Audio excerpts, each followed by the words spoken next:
Ito ang aking niluluto.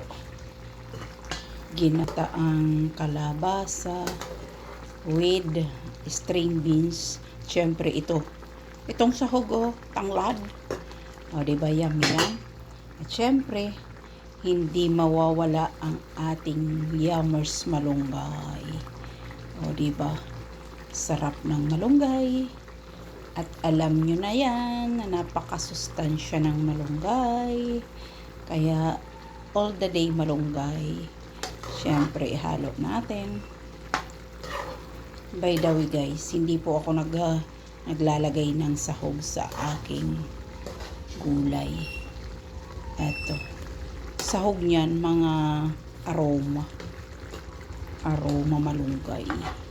Sarap, diba? Siyempre, dadagdagan pa natin ng malunggay para mas masarap. Diba? Guys, yung malunggay ko po, hindi ko masyado yan hinihimay kasi yun ang kailangan natin. Alam nyo kung gaano ganda ang steam ng malunggay sa katawan natin. Napakaganda. Kasi, baby malunggay pa yun.